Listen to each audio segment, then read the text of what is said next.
भगवान शिव अपने गले में सांप क्यों धारण करते हैं? ओम नमः शिवाय। ये कथा उस समय की है जब स्वयं भगवान शिव, जो तीनों लोकों के स्वामी हैं, जो महाकाल है, उन्होंने अपने गले में एक सांप को आभूषण की तरह धारण किया था। और यह कोई साधारण घटना नहीं थी। इसके पीछे एक ऐसी कहानी है जो दर्द से शुरू होती है, मोहब्बत से गुजरती है और अंत में एक ऐसे सत्य तक पहुंचती है जिसे सुनकर आंखें नम हो जाती है। तो आइए इस कथा को सुनिए पूरी शिद्दत से, पूरे मन से, क्योंकि यह कथा केवल एक सांप और एक भगवान की नहीं है। ये कथा है घमंड की, पश्चाताप की, न्याय की और उस असीम करुणा की जो शिव के हृदय में सदा वास करती है। आज की कथा अत्यंत ज्ञानवर्धक और प्रेरणादायक है। कथा शुरू करने से पहले आपसे एक विनम्र निवेदन है। शास्त्रों में कहा गया है कि अधूरी छोड़ी गई कथा दुख और पाप का कारण बनती है, इसलिए इसे अंत तक अवश्य सुने। तो आइए बिना किसी विलंब के आरंभ करते हैं आज की प्रेरणादायक कथा। बहुत काल पहले की बात है। उस काल में जब नागलोक अपने वैभव के शिखर पर था, पाताल के गर्भ में जहां मनुष्यों की दृष्टि नहीं पहुंचती, वहां नागराज वासुकी का राज्य फैला हुआ था। वासुकी केवल एक नाग नहीं था, वो नागों का राजा था। उसके शरीर की लंबाई हजारों योजन थी। उसके फन पर मणियां जड़ी थी, जिनकी चमक सूर्य को भी चुनौती देती थी। उसके नेत्र लाल अंगारों की तरह जलते थे। जब वह चलता था तो पाताल कांपता था, जब वो फुफकारता था तो देवता भी सहम जाते थे। वासुकी की माता कदू थी, जो महर्षि कश्यप की पत्नियों में से एक थी। कदू ने अनेक नागों को जन्म दिया था, लेकिन वासुकी उन सब में सबसे श्रेष्ठ था, सबसे बलशाली, सबसे तेजस्वी, और इसीलिए वासुकी के मन में एक अभिमान था। एक ऐसा अभिमान जो धीरे धीरे उसकी रगों में जहर की तरह फैलता जा रहा था। वो सोचता था, मैं सबसे शक्तिशाली हूँ, मेरे सामने देवता झुकते हैं, मेरे नाम से ऋषि मुनि सहमत हैं, पृथ्वी मेरी शक्ति से थरथराती है, तो फिर मुझे किसी के सामने नतमस्तक होने की आवश्यकता क्यों है? यहाँ तक कि देवों के देव महादेव के सामने भी नहीं। यह विचार एक बीज की तरह था, एक छोटा सा बीज जो बड़ा होकर वट वृक्ष बनता है। वासुकी के मन में ये बीज पड़ा और धीरे धीरे वो बड़ा होने लगा। नागोक में वासुकी का दरबार लगता था। दूर दूर से नाग आते थे, उसे प्रणाम करते थे, उसकी स्तुति करते थे। वासुकी उस स्तुति संगीत को सुनता था और उसका मन और फूलता जाता था। एक दिन उसके दरबार में एक वृद्ध नाग आया। उसका नाम था शेषनाग। जी हाँ, वही शेषनाग जो विष्णु के आसन है। वह भी वासुकी से बड़ा था, लेकिन शेषनाग में अभिमान नहीं था। वो विनम्र था, सरल था, भगवान की भक्ति में लीन था। शेषनाग ने वासुकी से कहा, भाई तुम्हारी शक्ति असीम है, ये सत्य है, लेकिन शक्ति तभी सार्थक होती है जब वो किसी उच्च उद्देश्य की सेवा में लगे।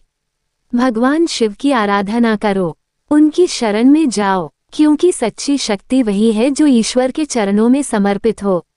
वासुकी ने शेषनाग की बात सुनी और हंसा, एक ऐसी हंसी जो अहंकार से भरी थी। उसने कहा, शेष तुम विष्णु के सेवक हो, इसलिए सेवा की बात करते हो, लेकिन मैं वासुकी हूँ, मैं किसी के सामने झुकने के लिए नहीं बना।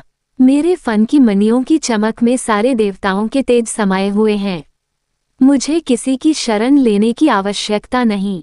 शेषनाग चुप हो गए, लेकिन उनके नेत्रों में एक गहरी पीड़ा थी, एक ऐसी पीड़ा जो तब होती है जब आप किसी प्रिय को गलत रास्ते पर जाते देखते हैं और रोक नहीं पाते। वे वहां से चले गए और वासुकी अपने अभिमान में और गहरा डूबता चला गया। समय बदला, ब्रह्मांड की लय बदली और आया वह क्षण जो सृष्टि के इतिहास में सबसे महत्वपूर्ण क्षणों में से एक था। देवता और दानव मिलकर क्षीर सागर का मंथन करने वाले थे, अमृत प्राप्त करने के लिए, उस अमृत के लिए जो अमर जीवन देता है, जो सभी रोगों को हरता है, जो शक्ति का परम स्रोत है। लेकिन क्षीर सागर का मंथन करना कोई सरल कार्य नहीं था। इसके लिए एक मथानी चाहिए थी और उस मथानी के रूप में मंद्राचल पर्वत को चुना गया। लेकिन मंद्राचल को घुमाने के लिए एक रस्सी चाहिए थी, एक ऐसी रस्सी जो उस विशाल पर्वत को थाम सके, जो उसकी शक्ति को संभाल सके, जो मंथन के तीव्र वेग को झेल सके। और उस रस्सी के लिए नजर पड़ी वासुकी पर। ब्रह्मा जी ने देवताओं के दूत भेजे। दानवों के मुखिया भी राजी हुए। सभी ने मिलकर वासुकी से विनती की कि वह इस महायज्ञ में सहयोग दे कि वह अपने शरीर को मंद्राचल पर्वत की रस्सी बनने दे और वासुकी का अभिमान जाग उठा। उसने सोचा, देखो देवता भी मेरे पास आए हैं, दानव भी आए हैं, मेरे बिना यह महाकार्य संभव नहीं है। इसका अर्थ है कि मैं देवताओं से भी महान हूँ। इसका अर्थ है कि मेरी शक्ति सर्वोच्च है। उसने शर्तें रखी, मनमानी शर्तें। उसने कहा, मैं सहायता करूंगा, लेकिन मेरा सिर जिस दिशा में होगा उस दिशा में देवता होंगे। मेरा मुंह सम्मान की दिशा में होगा, मुझे सर्वोच्च स्थान दिया जाएगा। देवताओं ने सिर झुकाया, उनके पास कोई विकल्प नहीं था। उन्होंने वासुकी की शर्तें मान ली और समुद्र मंथन शुरू हुआ। मंद्राचल पर्वत को मंथनी बनाया गया। वासुकी उस पर्वत से लिपट गया। देवता उसकी पूंछ की ओर खड़े हुए, दानव उसके सिर की ओर खड़े हुए और मंथन शुरू हुआ।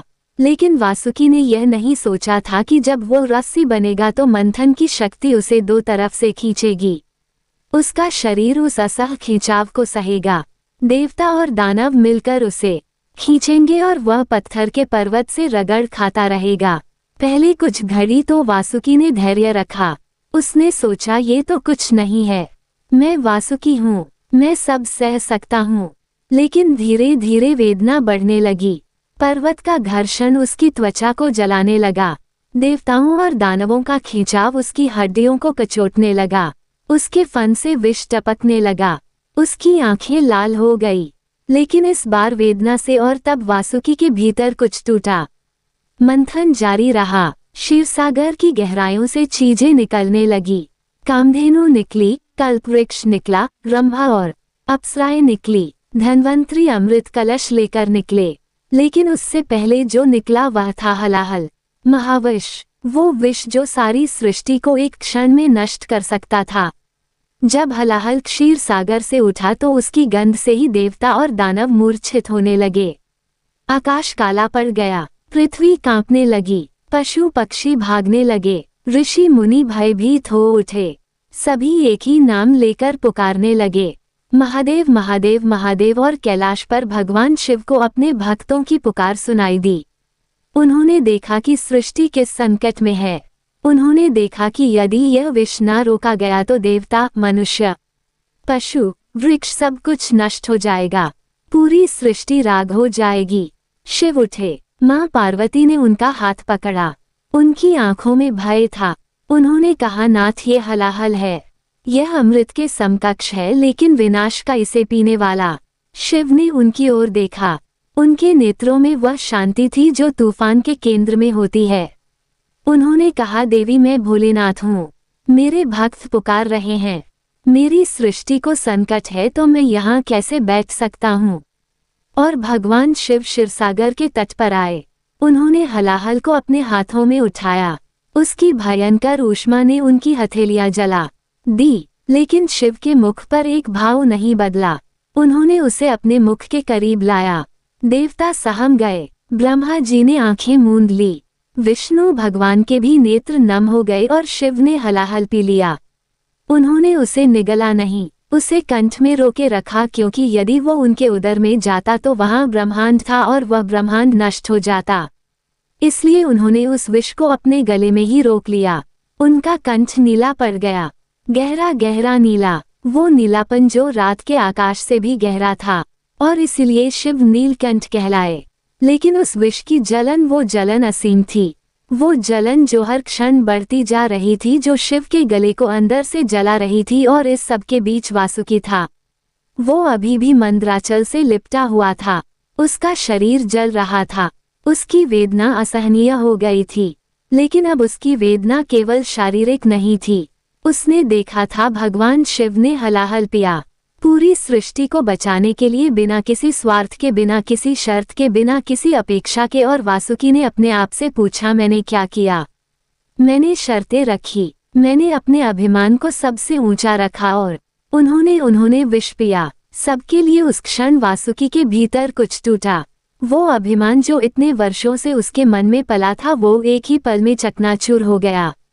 जब मंथन समाप्त हुआ और वासुकी को मुक्त किया गया तो वो धीरे धीरे अपने घायल शरीर को संभालते हुए कैलाश की ओर चला। उसे नहीं पता था कि वो क्यों जा रहा है। उसे नहीं पता था कि भगवान शिव उसे स्वीकार करेंगे या नहीं, लेकिन कुछ था जो उसे खींच रहा था। एक अदृश्य धागा, एक अनकही पुकार। कैलाश की चढ़ाई कठिन थी। उसका शरीर घावों से भरा था। पर्वत की चट्टानें उसके घावों पर नमक की तरह चुभती थी, लेकिन वह चलता रहा। जब वह कैलाश के द्वार पर पहुंचा तो द्वारपाल नंदी ने उसे रोका। नंदी ने कहा, कौन हो तुम?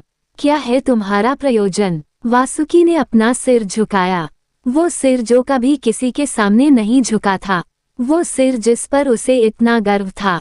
उसने कहा, मैं वासुकी हूँ, नागराज, लेकिन आज मैं नागराज की हैसियत से नहीं आया।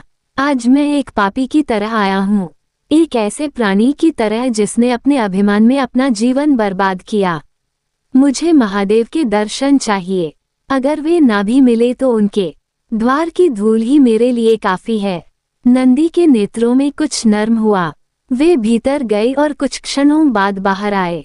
उन्होंने कहा, भगवान बुला रहे हैं। वासुकी भीतर गया। उसने देखा भगवान शिव ध्यान मग्न बैठे थे। उनके गले का नीलापन अभी भी स्पष्ट था। हलाहल की जलन अभी भी उनके कंठ में थी, लेकिन उनके मुख पर वो शांति थी। वो मुस्कान थी जो किसी पीड़ा से अछूती थी। वासुकी ने अपना सिर झुकाया और उसकी आंखों से अश्रु गिरने लगे। उसने कहा, हे महादेव, मैं वासुकी हूँ। मैंने अपने जीवन में बहुत से पाप किए हैं। सबसे बड़ा पाप ये था कि मैंने आपकी महिमा को नहीं पहचाना। मैं अपनी शक्ति के मद में चूर था। मुझे लगता था कि मैं सबसे महान हूँ, लेकिन आज मैंने जो देखा उससे मेरा हृदय टूट गया। आपने सृष्टि को बचाने के लिए विष पिया और मैंने क्या किया? मैंने शर्तें रखी, मैंने अपना अहंकार दिखाया। वासुकी रो रहा था। नागराज जो कभी देवताओं के सामने सिर नहीं झुकाता था, वो आज महादेव के सामने रो रहा था। उसने कहा, मैं जानता हूँ कि मेरे पाप क्षमा के योग्य नहीं है, लेकिन फिर भी आपके चरणों में आया हूँ, क्योंकि आप भोलेनाथ हैं, क्योंकि आप वही हैं जो पत्थर के हृदय को भी पिघला देते हैं। शिव ने अपने नेत्र खोले। उनकी दृष्टि वासुकी पर पड़ी और उस दृष्टि में वह सब कुछ था जो एक पिता की दृष्टि में होता है जब वह अपने भटके हुए पुत्र को घर लौटते देखता है। शिव ने कहा, वासुकी, बस एक शब्द, लेकिन उस एक शब्द में इतना प्रेम था, इतनी गर्माहट थी कि वासुकी का हृदय भर आया। शिव ने कहा, तुम आए, यही पर्याप्त है। जो व्यक्ति अपनी गलती स्वीकार करके अपना अभिमान छोड़कर आंसुओं के साथ मेरे पास आता है, उसे मैं कभी निराश नहीं करता। यही मेरा स्वभाव है, यही मेरी महिमा है। वासुकी ने कहा, प्रभु मुझे क्षमा करें। शिव ने कहा, क्षमा वासुकी, तुम्हें क्षमा की आवश्यकता नहीं है। पश्चाताप ही मुक्ति है। जिस क्षण तुम्हारा अभिमान टूटा उसी क्षण तुम्हारा पाप भी समाप्त हो गया। अब तुम नए हो, शुद्ध हो, पवित्र हो। और फिर शिव ने कुछ ऐसा किया जो किसी ने नहीं सोचा था। उन्होंने वासुकी को अपने गले में धारण किया। उन्होंने उसे अपना आभूषण बनाया। वासुकी अब बदल गया था। वो पूरी तरह से बदल गया था। जब वह कैलाश से नागोक लौटा तो वही नाग थे, वही दरबार था, वही भव्यता थी, लेकिन वासुकी अलग था। उसके फन पर मणियां अभी भी चमकती थी। उसका शरीर अभी भी विशाल था। उसकी शक्ति अभी भी असीम थी, लेकिन उसकी आंखों में अब वो अहंकार नहीं था। अब उन आंखों में एक गहरी शांति थी, एक ऐसी शांति जो उस अनुभव से मिलती है जो दर्द से गुजरकर ज्ञान तक पहुंचता है। उसके दरबार में जो नाग आते थे वे अब अपने राजा में एक अलग तेज देखते थे। पहले का तेज अभिमान का था, अब का तेज विनम्रता का था, और विनम्रता का तेज सबसे तीव्र होता है, सबसे लंबे समय तक टिकता है। अब मैं तुम्हें एक रहस्य बताता हूँ। भगवान शिव के गले में वासुकी का होना केवल एक प्रेम की कहानी नहीं है, इसमें एक गहरा दार्शनिक सत्य छुपा है। सांप जहर का प्रतीक है, सांप मृत्यु का प्रतीक है, सांप उस भय का प्रतीक है जिससे हर प्राणी डरता है, और शिव ने उस सांप को अपने गले में धारण किया। इसका अर्थ क्या है? इसका अर्थ है कि शिव ने मृत्यु को जीता है, उन्होंने भय को जीता है, उन्होंने जहर को जीता है। वे महाकाल है, वे मृत्यु के देवता हैं, लेकिन वे मृत्यु से डरते नहीं। वे मृत्यु को अपने गले लगाते हैं, क्योंकि जो मृत्यु से नहीं डरता वो जीवन को सबसे पूर्णता से जी सकता है। जिसने जहर को पी लिया उसे किस चीज का डर? जिसने विनाश को अपने कंठ में रोक लिया उसे किसका सामना करना है? यही शिव की शिक्षा है, यही उनका संदेश है, और वासुकी उस संदेश का जीवन प्रतीक है। वासुकी जो जहरीला था, जो शक्तिशाली था, जो भयंकर था, जो अहंकारी था, उसे शिव ने अपने गले संगीत में स्थान दिया, क्योंकि उसने पश्चाताप किया, क्योंकि उसने बदलाव किया। ये संदेश है हर उस आत्मा के लिए जो अपनी गलतियों के बोझ तले दबी है, जो सोचती है कि वो बहुत पाप कर चुकी है, जो सोचती है कि अब वापसी का कोई रास्ता नहीं है। शिव कहते हैं रास्ता है, हमेशा रास्ता है, बस पश्चाताप सच्चा होना चाहिए। वासुकी की कहानी सुनकर अनेक देव मुनि कैलाश पर आए। उनमें से एक थे महर्षि नारद। वे हमेशा जिज्ञासु रहते थे। उन्होंने भगवान शिव से पूछा, भगवान ये बताइए कि वासुकी का अभिमान तो टूट गया, लेकिन क्या ये संभव है कि उसका अभिमान फिर से लौट आए? क्योंकि स्वभाव तो आसानी से नहीं बदलता। और अब कथा अपने अंत की ओर आती है।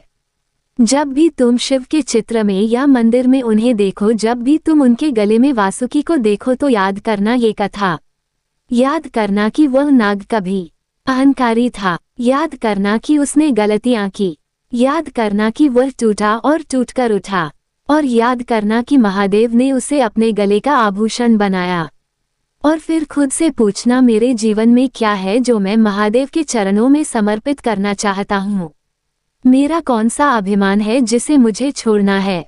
मेरा कौन सा भार है जिसे मुझे उनके सामने रखना है? और जब तुम वह भार रखोगे, जब तुम वह अभिमान छोड़ोगे, तो तुम पाओगे कि वह भोलेनाथ जो तीनों लोकों के स्वामी हैं, जो महाकाल है, जो अजर अमर हैं, वे तुम्हारी प्रतीक्षा में बैठे थे। सदा से, हर जन्म से, हर पल से प्रेम से बोलिए ओम नमः शिवाय। हर हर महादेव।